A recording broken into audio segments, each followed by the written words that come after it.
क्या ये सही रहेगा कि हम दूसरों को ये कहें कि आप जो भी आप परेशानी में है, जो तकलीफ में है, आपके पिछले कर्मों का फल है आपको? हर व्यक्ति स्वतंत्र है कि वह अपने विचार व्यक्त कर सके, लेकिन ये आवश्यक नहीं कि हर व्यक्ति के विचार जो है दूसरा उसे स्वीकार करे। तो अगर आपको ऐसे विचार व्यक्त करने हैं तो आप व्यक्त कीजिए। आप अगर हमसे पूछ रहे हैं कि क्या हम ऐसे विचार किसी के सामने रखेंगे, तो शायद नहीं। अगर परिस्थिति ऐसी है जहां पर कोई और रास्ता नहीं दिख रहा है, कोई और समझ में नहीं आ रहा है, तो वहां पर कहेंगे कि ये भाग्य की बात है। लेकिन ऐसे बहुत रेयर है। मतलब आप सोच लीजिए कि ऐसी परिस्थिति 1 अरब अवस्था में एक बार आ सकती है। मतलब समझ लीजिए कि 100 करोड़ अवस्थाओं में शायद एक बार आ जाए, इतना रेयर होता है। ठीक है ना। बाकी समय में हमें अपने बुद्धि का प्रयोग करके प्रयास करना चाहिए कि जो भी परिस्थिति है वो किस कारण से वो परिस्थिति बनी है, विचार करना चाहिए। इतनी क्षमता सबके पास होती है। ठीक है। तो जिसे जो विचार व्यक्त करना है वो उसके लिए स्वतंत्र है। ये स्वतंत्र देश है, हमारा समाज भी स्वतंत्र है। अपने हिसाब से हम विचार व्यक्त कर सकते हैं। अपने विचार व्यक्त करने से किसी को हानि नहीं पहुंचानी चाहिए, किसी को चोट नहीं पहुंचानी चाहिए। और अगर आप हमसे ये प्रश्न पूछ रहे हैं, हम रोहिणी प्रियदास से प्रश्न पूछ रहे हैं कि क्या हम ऐसा किसी से कहेंगे, तो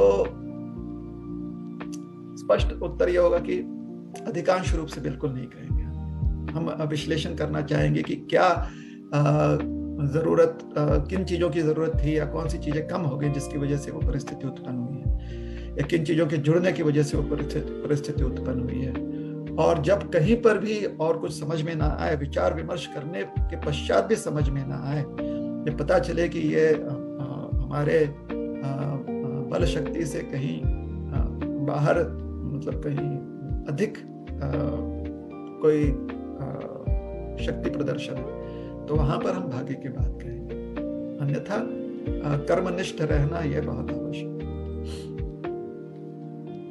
ठीक है। कर्मनिष्ठ जब भी हम कहते हैं ना, तो कर्म को हम सेवा के रूप में देखते हैं। मतलब सेवानिष्ठ रहना बहुत आवश्यक है।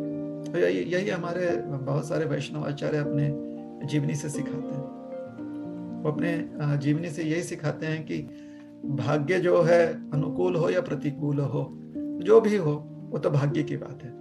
लेकिन तो हर परिस्थिति में हम जो है सेवा करते रहे। श्रीमद् भागवत में भी प्रसंग आता है जहां पर महादेव जी पार्वती जी से यही कहते हैं, नारायण परा सर्वे न कुतश्चन विपत्ति स्वर्ग अपवर्ग नरकेशु पितुल्यार्थ दर्शन। स्वर्ग में रहे, नरक में रहे, या अगर मुक्ति भी प्राप्त हो जाए, तो वहां पर वो सेवानिष्ठ ही रहते हैं। उन्हें स्वर्ग गति या नरक गति या मुक्ति गति से अंतर नहीं पड़ता। कोई कम ज्यादा नहीं है उनके लिए, कोई बहुत ज्यादा प्रिय नहीं है उनके लिए। प्रिय क्या है? सेवानिष्ठ है। तो सेवानिष्ठ अर्थात कर्म।